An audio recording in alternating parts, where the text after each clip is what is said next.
Many people believe that leadership is about you leading a company. People are working in the mission direction you are, which is true. But sometimes we have to look at the hard truths within ourselves. What really is working, not working, that people are not able to support us? So today we have the honor of having Traci Austin here with us, our board advisor for human optimization. Because at the end of the day, it's not just about your own individual growth, but it's the growth of your co-partners in your company, your executive team, and your entire staff. So the more that we can understand each other, more importantly, how we can actually support each other without the repetition, the over-stressing about your vision, what need to be done, what's the true result. Now we can truly speed up. So let's get started for today's episode. Welcome to HealthTech Growth, the weekly podcast for healthcare founders and innovators, where we explore essential strategies to create successful and sustainable healthcare startups that improve patient outcomes and transform the healthcare industry.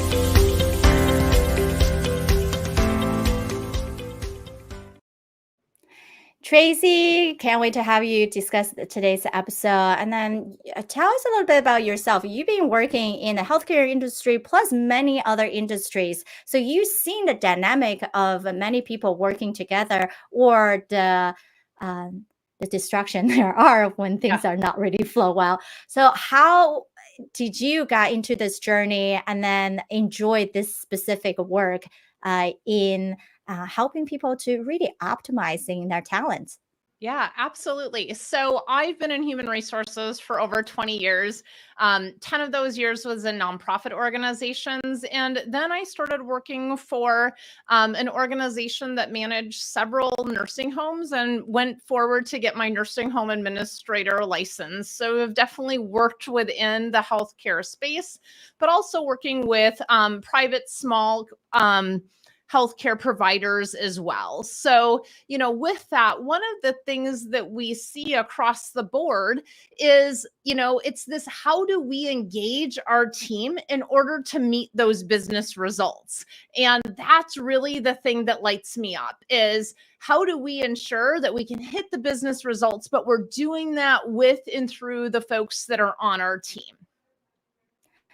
Yeah, it's working together, and then sometimes it's really hard to find that synergy. And some of the business leaders that we constantly talking to is that, oh yeah, we have a good culture, and then I'm like, so what does that look like, right? And then it's how come if you have a good culture, then when you need someone to be on board, you're only hiring based on the resume, right? Like a lot of time I feel like we just feel like we needed the body to be there, right? For example, one of the company I was speaking to, they're saying, well, we just really need that mentor in the financial side to help us to figure out what we are doing the right traction. Is this ROI is really in place?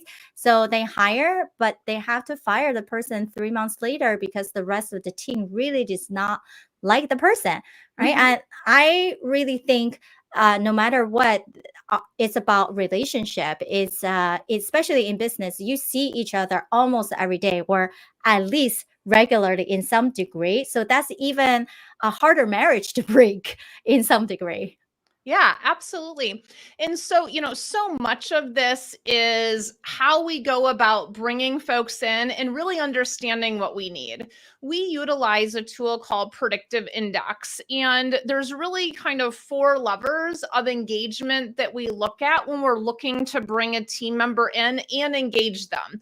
And so those 4 levers are, is this individual a right fit for the role? And by doing some of these assessments, it's a 58% indicator of future success on the job by looking at what is their behavioral match for the job, and then can they cognitively do the work that's needed within that job. And I always look at that and say it's kind of like the pressure cooker, which is work, right? How quickly do you have to shift between tasks and really utilize the tool set that's available to you to get the work done? And that's the fit to role. The second piece we look at is the team. And this is the piece we've really dived into with PulsePoint, which is, hey, what does our team makeup look like? So when we look at our executive team, and very specifically, typically it's the CEO that's more of the visionary, and like our CFO that's more of our tactical risk adverse individual. We need both of those folks on the team as co-founders, because one of us needs to, hit the gas pedal and drive where we're going. The other one needs to stand back and say, hold on a second, there's a cliff right there. Are we going to drive off of that? Or, we're going to look at it and create the items that we need to do along with the implementation. And so often on executive teams, we see that implementation piece missing. Yes, especially we see that from predicted index. The people are, as you were saying, there could be a maverick and the promoters and the controllers. Okay, now at least we're in different quadrants. We can hear each other different thoughts and give more of an insight of, we're not just selling all day long, but you have no strategy to carry out the patient and client satisfaction piece, right? Because Correct. if you're just selling, there's no really delivery of your product and result, people are going to really have some bad reputation to manage.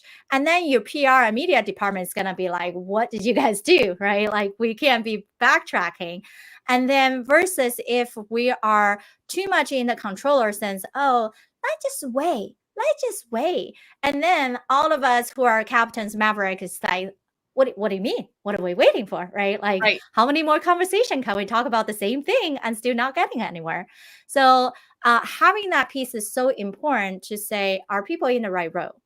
And do you have people in different type of behavior, different type of skills that actually can see each other?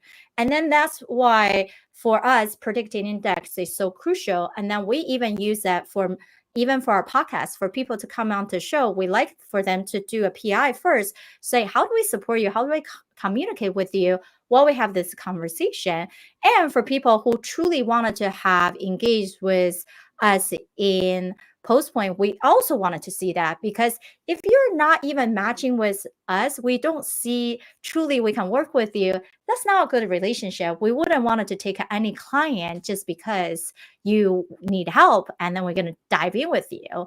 And so, and I just want to put a caveat on this. Every single behavioral profile is great, right? We are all created perfectly the way that we are. I just want to caveat that we're not created perfectly for every role. And I think that that's a really important piece to look at, because if we were to say to a salesperson, we need you to be very outgoing and extroverted and really driving and task oriented, and they are somebody that wants to work through the team and is incredibly detail oriented and does not want to be out in front of folks, they are not the right fit for that role. They'd be a great fit for another role, but not that one. So I just want to caveat that, because we are all created perfectly exactly the way we are. We are not all created perfectly for every job.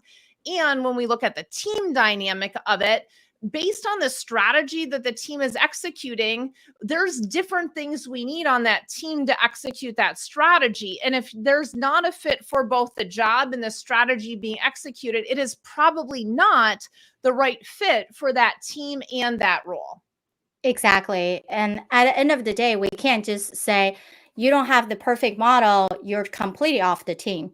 And then if you still have the ability in some degree to wanting to learn, yet there's still a potential to say, could you still be staying in that role? Well, would you be actually happier and more self-motivated if we lateral switch you to this new role that are actually tapping into your genius zone and make you work more effectively? And when we're thinking about some other company, usually people say, oh yeah, we have all those assessments, we use Gallups and whatnot. But if you categorize everyone in this one role has to be this exact personality and set, it's also not working, because we also do body of 9, because all of us have 9 different ways to interpret information. If you just cookie box everyone into this one format, then actually you're only hitting and technically 11% of the population, right? And then are you guaranteed all of your prospects is going to be that narrow category of 11%? And probably not, right? So how do we be able to bring in the connectedness of some of the 50% of the population? Perhaps they are great, but even who are connector, there's a 4 variation of how they engage and connect with people. So be able to tap into predictive index, body of 9. And then we say, okay, what else do you need a team? Core values, vision, purpose, right? And sometimes it's not good enough for some of the founders like, oh yeah, Sabrina, I only hire purpose-driven people. I'm like, that's awesome. How would you know that? Right? They can't just answer, oh yeah, we're purpose-driven. We have this vision. Oh yeah, we believe in your vision. That's actually not good enough. We need to actually make sure subconsciously they're on the right path, because initially, if you think about first or second day, oh yeah, everything's lovey-dovey, it was great, but you meant to hit bumps in a row. Can they still steer themselves back to you? And if they can, it's because they have the inner drive of alignment and the core value as who you are. And then that's why we go to even the fourth piece, right? Have all the things together. We do have road bumps, right? And these bumps are things that we learn throughout our life, and then they're sabotaging tendency, and which we did use as defensive mechanism for many years. Can we quickly identify them and be able to train ourselves out? And when we're leveraging all 4 pieces, that's how we know not only you're supporting yourself, now you create a manual for everybody else who are your co-founders, your executive, your staffing, to know exactly what to do for you to support you. Just like PI, there's a paragraph on best supporting your staff, right? And then to keep them going and motivated. So and I want to kind of jump in because I love the 4 areas you just talked about. And within predictive index, there's 3 areas out of the 4 that we actually touch. And I think this is important to circle it back around. As I had said at the very beginning, there's 4 levers of engagement, and I had named the fit to role, and then I had named the team. The other 2 is that cultural piece. Is the individual's personal values aligned with the organization's core values? And we work with, organizations to come up with interview questions to very specifically ask that. For example, one for one of our clients is integrity. While we had somebody in an interview yesterday, I said, hey, where does your employer think you are today? And she goes, at a doctor's appointment. I said, I'm sorry, we can't hire you, because that's not in alignment with our core value of integrity. And then the 4th is the leader. So as you just talked about, hey, we all kind of lead others the way we've been led, and we've got these defensive mechanisms. Well, not everybody needs to be led the way we are led. And a lot of times we lead others the way we were taught to be led or what we need. And that's not how others need to be led. So we do utilize predictive index to say, hey, if I'm going to lead you, Sabrina, here's how you need to be led. And it gives us coaching guidance into that. So again, those 4 levers of engagement are fit to role, team, culture, and leader. Perfect. And then as we know, like each assessment gave us some answers. And when we put all the answers together, it makes so much sense. And that's the manual that we can put together to say, hey, do you have the right people? Do you have the right roles? Do you know what the culture is so you can truly be congruent, purposeful in the way that you want to build your teams? And at the end of the day, we can't just train people to be a talker or to be nice. They truly are that way. That's why we hire them. And then lastly, how do you lead them, right? And then at the same time, how they support you, right? It's come to a full circle in the way that we create this journey and work together. What would you say for the company that are hearing about this or thinking about, okay, at what point do we need to engage to have a leadership maximizer evaluation? Or, oh yeah, I needed to actually do the immersive experience, so I just need to go to the book review retreat. Well, I think that there's a couple things. When you're starting to form an organization, picking that co-founder and the right co-founder is a really huge key to success, because if you and that co-founder are exactly the same, you're going to have huge issues because nobody's going to be stopping and saying, hold on a second, what about this or this, right? And then as you build that team, as you build that leadership team, that culture of that initial leadership team is key to the success that you have as you grow. And, so as far as coming into the immersive retreat, it's like, if you have that organization formed and you've got that starting to roll, that's a great place to get plugged in to say, hey, is this for me? And what are the things I don't yet know that I need to be asking in order to be successful and to really increase the speed to hitting those business outcomes for not only the organization, but also for your prospective clients. Exactly. So if you think about, oh, it's my co-founders, we start having friction. Can we really work this out? Or I'm just starting, I'm needing a co-founder to be in my corner. Who is that profile looks like? Or we're working well at this current point. We're about to wanting to see who are the other executive team, even vendor to bring on board to support us. What could that dynamic look like, right? As we do, because this can be really quick. Under a week, we can be able to do a full assessment, give you the report. And then for those who are going, who really is about, I really need to build both my own resilience and see all the comprehensive way and then putting everything together and have the entire 12 board advisor to bounce off my ideas. So I can really quickly to see, do I have the right path, right? How do I find my true path? Am I on the right thing? So I'm not feeling, oh my goodness, I have 10,000 things to do. I don't even know what to double down on, right? And that retreat is also a great way. And not only you can bring yourself, you can really have your other executive or co-founders join you to be together, what we call the slow down to speed up, right? And so we definitely invite everyone who's interested. And then on the screen, we do have a button that you can scan to have a quick check on your impact quotient, because we all know we're creating impact. Are you truly creating level of the impact you need as competitive in the marketplace? So scan the QR code on the screen right now and figure that out. We'd love to see how you are generating amazing positivity in the healthcare space. And as we wrap up, Tracy, any last word for our audience as they are thinking about their journey as they're scaling their tech business? Yeah, the one thing that I would say is ensure that you have someone on your team that can really turn up your strengths versus playing whack-a-mole on your weaknesses. Amazing. Quotable charts for people who's out there, right? Don't play whack-a-mole, truly turn up your strength, and then get rid of things that you actually don't like to do and don't care about doing anyway.